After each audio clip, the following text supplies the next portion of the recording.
have visual to remember. So we're referring to the tools here. This one's the fish with the head and the tail. This one's the butter knife. This one's the twin, since he has another one of it in jade, and then we have the roller here too. So what we have talked about before is using these three tools here, and when you're using them, you're really pulling in just one direction. So I like the butter knife here up on your neck, and when I'm putting it on, I'm pulling just in one direction and then slightly lifting and coming up and doing it again. So when I'm doing this, I'm not actually pushing and pulling all in the same motion. It's just a pull downward with it.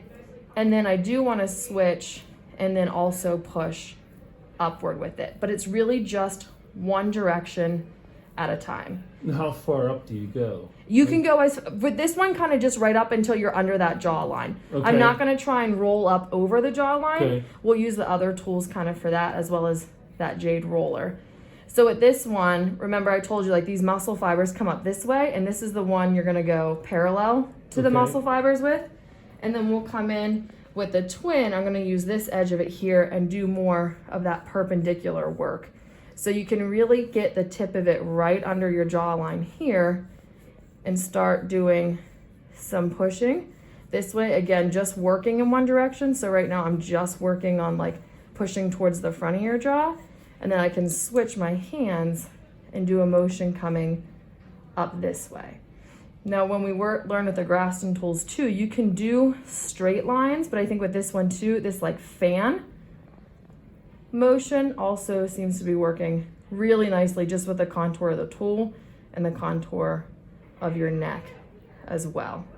So I know that one's a little funky. When it comes to the fish here, I think the head's gonna work really nicely for specific areas and specific work. So I would like to work this one.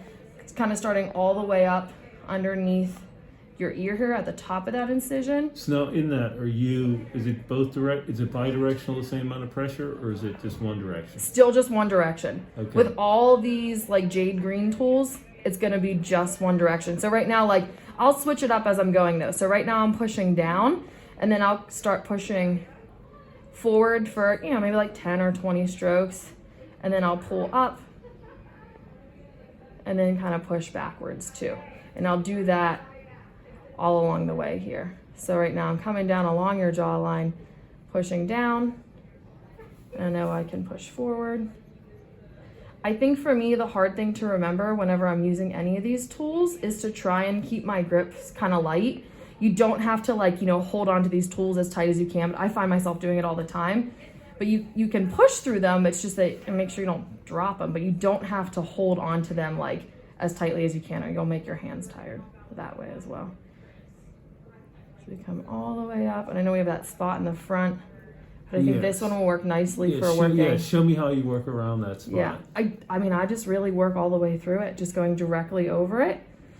I think when it's getting up under the jaw here, it's much easier and it feels more natural to do more of these like up and down, these parallel strokes. And now I just switch directions, so I'm pushing upward instead of pulling down. Sure you are, okay, yeah. I know, that's why I'm like, I should probably explain this. You can't feel it.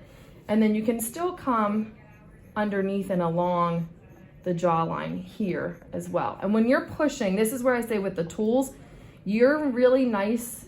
You move really nicely here, and we have that one area here that feels tight, and you're gonna feel that through the tool. And then back here today, you're a little bit tight back in here as well. But kind of right here, nice and loose. And then as you move back, when you're gonna feel it with your hands, you're gonna feel that it gets a little bit tighter right back through there. So do you come up underneath the jaw much or not? Like pushing up under there? Yeah. Mm-hmm. Yep. You'll see when you look at the video too, like we said, how much your tissue's like deforming to see how hard I'm pushing. I really do get pretty aggressive up in there though. And then we talked about using the tail possibly here, like along your jawline, up and through here when you don't have your mask on, going this way. But then we also said that the roller is going to be really nice for that area. So with the roller, we kind of talked about pushing. I think when we're working up through, all the way out through your shoulder, if you want to push, if you're having more swelling that day, kind of pushing upward. And we said, I think working upward with the roller is going to be your best bet. And then once you get up and around your jawline, I think this is where you can try and make those strokes big and come just all the way up and over Okay. this way. And then whenever you're getting into a little bit more of the fine contours of your face and your jaw here, I'd be a little bit less specific about always making sure you're working upward, because it's hard to always have that, think about like working upward when you get into the contours around your face Right. and your jawline and everything.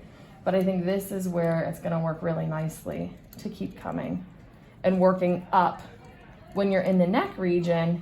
And then once you get around here, you can start doing some of that back and forth work up through like your face, but using this as like one big stroke over that jawline. Got it. Yeah, because there's not much that I do with the tools that I work directly like over the jawline with like a large portion here, because I feel like it's almost like it's a corner here, and then all I'm doing is like scraping along a corner. I tend to work up into that spot and then kind of stopping there. But I think that using the roller and going all the way around it is gonna help that out. Do you know what I mean? I'm visualizing it. Yeah. I'll see it. Yeah. This is why we're You'll see it, recording. yeah. But yeah, there's nothing wrong. And then I think too, I think you were using this one at home and going directly along that jawline here. Yeah. And that is absolutely fine to do. It's just when I've done the work on you with where your scar tissue is, that I tend to stop a little bit more kind of right up under here. And I Okay. don't do as much work up in this region, but there's nothing wrong with you working through there too, I especially think if it I feels do it good. because I think I do it because I can feel it on the inside, and it's funky because I can feel the inside of the jaw. And Yeah. Like I think the metal transfers, Right. so it's a funky feeling. Especially getting in a place where you actually can feel it. 'Cause Right. when you're coming down here and Right, you really yeah, can't feel right. it, you're like, I don't know what to do down there. So Right. you're working on areas But that you do can't have get feeling. feedback, and it's kind of like Yeah. it's kind of like when your tooth is falling out and you can touch it. You know what I Right. mean? I mean, that's Ew, what- gross. Yeah. Sorry. So okay, on this side, what do we need to do? Same thing, just mirror it. Yeah. Okay. I mean, on this side, you have more tightness because your incision only goes to here. You know, you're not coming all the way up behind the ear Mm-hmm. on this side. But I really just take everything and mirror it. You just have less specific areas of tightness on this side. So you don't have this tight piece here. You don't have this tight piece up here. And you don't get as much swelling out along this side here. How far do you come down? On over here, Yeah. with the tools, I've come all the way like over to here. Okay. So you see where over, like this is where you start to get that little bit of swelling, probably a little bit of lymphedema in the neck from that lack of lymph nodes. But I'll come all the way out past that and come up this way here. Okay. Yep. Cool. Yep. Good. Any Good. more questions? Or you think we're good? I think we're good.